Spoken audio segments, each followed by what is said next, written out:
What's on, guys? So welcome back to the Package channel. So in this video today, we're going to be talking about my personal top 5 tips for CS2. So on my other monitor, I have a list of tips that I think are truly important when it comes to improving Counter-Strike. Tips that I use every day as someone trying to get better, trying to just improve their skills. And pretty much just in this video, I'll be showing you guys what I normally what I do when it comes to warming up or getting better, or ways that I've improved over the years, or tips and tricks I've learned from other people, myself. Before we get into this video, guys, please like, comment, subscribe. Don't the cringe YouTube stuff. You guys know how it is on the YouTube game. If you guys end up learning something from this video, please let me know down in the comments below. But I really appreciate the feedback from this video. And yeah, guys, let's get into it. Alright, so one of the first things for me that I think is truly important when it comes to playing CS is crosshair placement.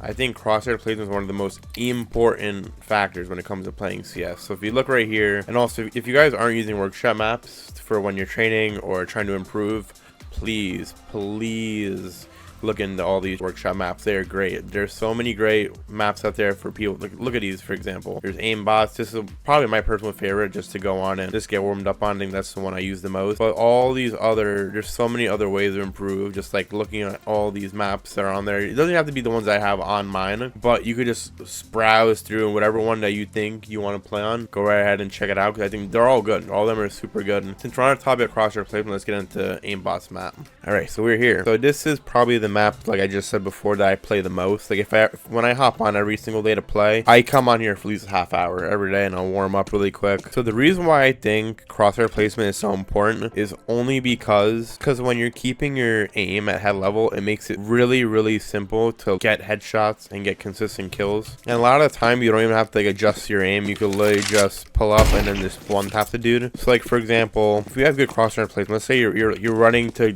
beat somebody on like dust 2, you're rushing cat, you're better peek top mid from cat, and you're just running up, and if you have good crosshair placement, you can just one tap them out. But if you just have good crosshair placement, it makes your chances of killing the other person significantly higher, only because you're already aiming at their head. The only thing you have to do is stop and one tap them. And that comes into my next point, is counter strafing. I think that's also very important. It's just, if you don't know what counter strafing is, just when you're moving and you tap the other key of your movement binds to stop in place. So for example, if you're, obviously I hope you are, but if you're WAS and D, you're holding D and you just press A to stop. That's kind of like what it is. That's kind of just counter strafing in general, just to stop. And you could just, for example, you're running, boom. All right, so for my next point that I wanted to make that I think is really important is kind of similar to crosshair placement, but it's not. It's pre-firing. So that's point number 2 on this list that I've had. It's out of 5. There's only 5 pieces I want to cover in this video. So we're on point number 2 right now, and to me, pre-firing and know where to aim for when people are going to peek you when you are taking a site, for example, or any scenario where you're going to have to know where somebody is before they're there. So, and this is where these maps come into play, which are very helpful, which you can see I have plenty of. I have like all of them, not all of them, but the main face of maps that I normally play on. I have all their pre-fire, like Anubis, Dust 2, Inferno, Mirage, etc. I'll just hop in the Mirage and just give you guys a quick example of what I mean by this. So, and these maps I think are truly really helpful. Alright, so we're in the actual pre-fire map now, and I'm not gonna go through the whole thing. I'm just gonna give you guys a quick general idea what these maps look like and what you to expect from playing on them. So if you just come out here, you see you have one guy aiming at me. It's literally just gonna show you all the spots that people normally play. Like the one's gonna be, wow, I thought there'd be one right here, just plain default, but there wasn't, so that was kind of weird. But I'm sure the guy under Palace, yeah. So this is just what these maps show. You could just, oh, it's right there, instead of being right here like I thought he would be. But yeah, that's just what these maps do, which I think are really fun, because one, if you see at the bottom, it's timed. Try and beat your time over and over again, which I've done before. It's pretty fun going over it. But these maps are cool because they have different stages as well. So this one, you see, obviously it's a stage 2 mid. You can go through mid, and then you could just like see everything, all the spots mid where people are gonna be. Like there's gonna be a guy chair. Oh hey, there's this guy right here. That's funny. I guess I could show you guys, I guess, really quickly. Where's this next guy at? Oh, what the fuck? He's in there. Yeah, so see, when you kill all the bots in that section, it opens it up for you to have this one.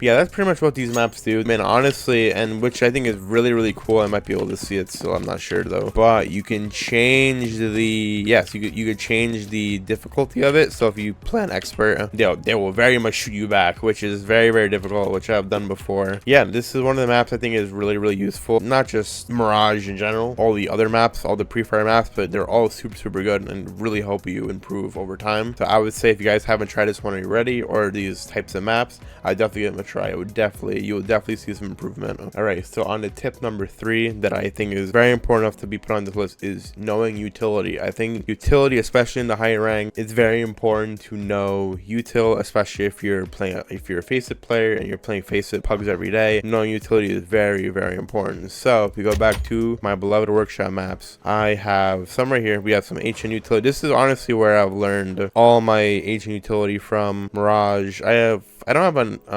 Inferno here as well. So let's just hop in HN and take a look at those. The reason why I think that knowing utility is so important is because you could easily switch up around if things start to like go south. See, this is what I'm talking about, all these maps, because it tells you exactly where to stand, where you're smoking, and all these things. So it's honestly really, really helpful, because then in game you kind of have an idea where to go and where to stand, and so you actually know. So I think I just hop into the guy.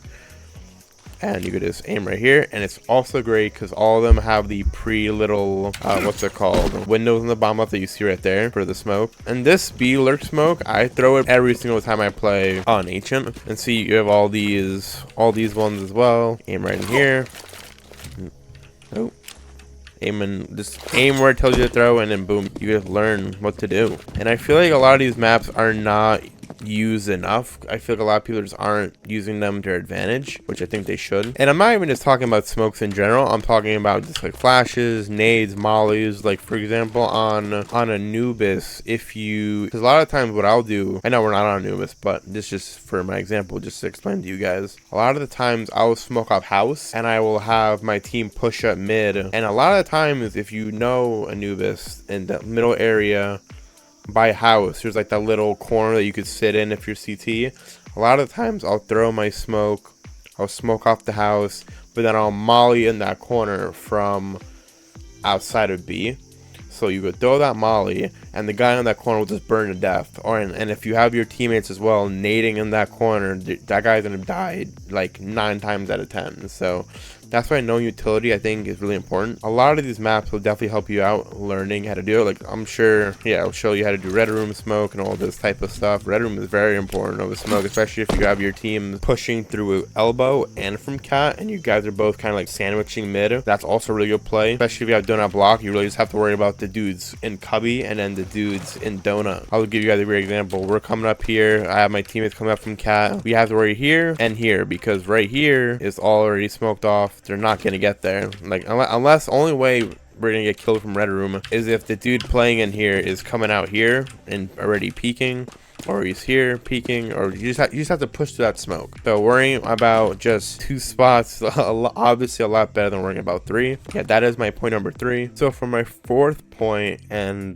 very, very useful when it comes to playing competitive, especially in those sweaty ass games, you guys know what I'm talking about, communication, especially when it comes to your team. So a lot of the times, I will say this, you get bad teammates, no one's saying anything, but even if you're just saying stuff, it like helps out in a very, very big way. Just giving precise calls really helps out, even if like your team may be losing, whatever. But if you're giving good calls, you could easily turn around a game just by giving good communicational calls to your teammates. But I will say this though, which is very important when it comes to communicating. Don't over communicate. Like, let's say for example you give out a call, there's 2A 1 mid, all right, and let's say you die. Don't keep communicating, let your team play, because if you backseat game, a lot of the times gets your teammates killed and then they do not like you after that, so they'll just kind of shit talk you. So don't let that don't overplay, if you know what I mean. Just say your call, say where they are, and kind of just like let it be. And if your teammates die off of your calls, then it is what it is. You gave them a good call, nothing more you could do. That's on them at that point. So, and that goes the same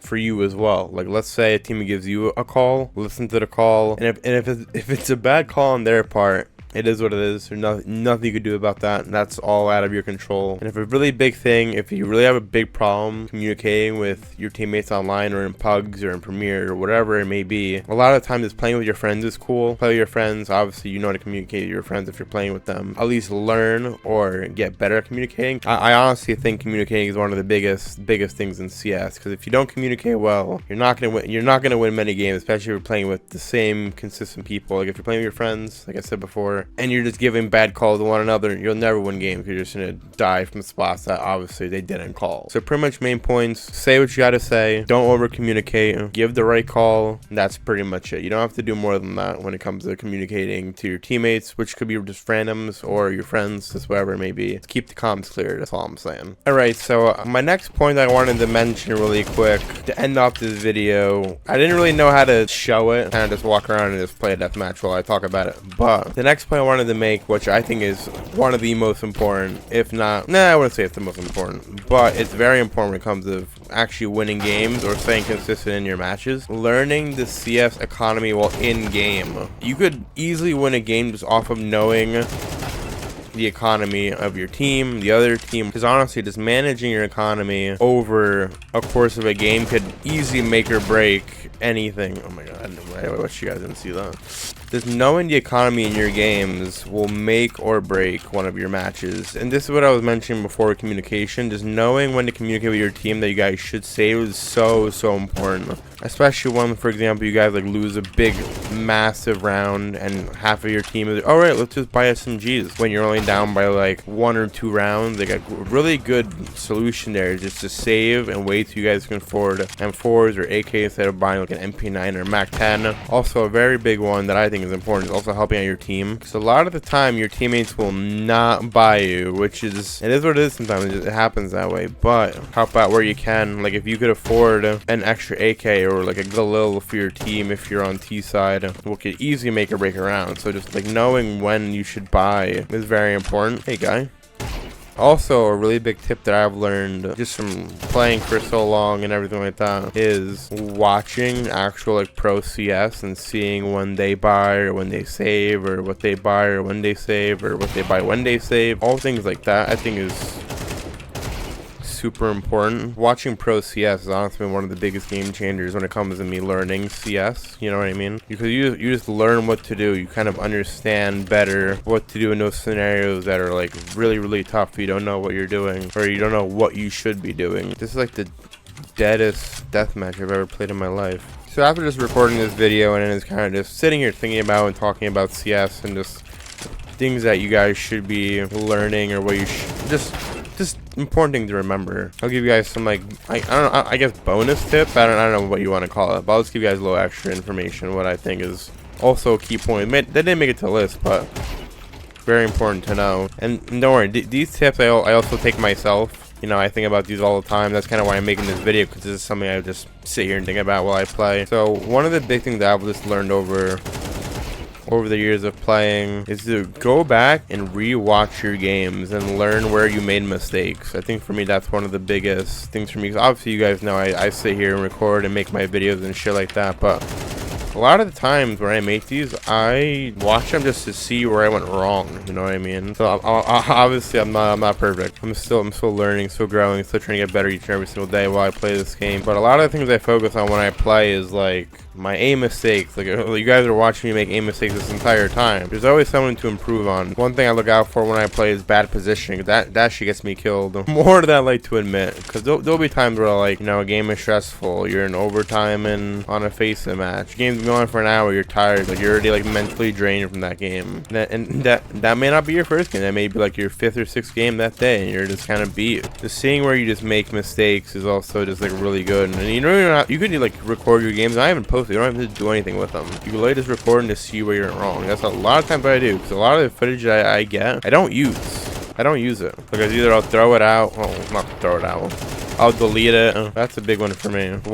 Just watching my game back and see where I went wrong, because a lot of times you can't rely on your teammates. A lot of time, if you're soloing, you have to kind of just play your own game. You don't really, you gotta just do what you can, do your part, and then that's really it. Like a really big thing I think is important is like adjusting your game style. Like, don't play the same game. Like, try different shit. Try and see what works, what doesn't work, what you can see is good, what isn't good. Wow, I just actually, that was bad. Kind of hope you guys didn't see that. But yeah, so that's pretty much this video. I don't really have anything more I want to mention, but let me know down in the comments below what you guys think about this video. If you guys learned anything, like I said earlier in the video, anything that I missed that should be mentioned, maybe I'll make another one of these videos in the future, who knows. Yeah, I really hope you guys did enjoy. Please like, comment, subscribe, other kind of YouTube stuff. I really appreciate you guys watching this video. If you made it this far, thank you so much, and yeah, I'll see you guys later.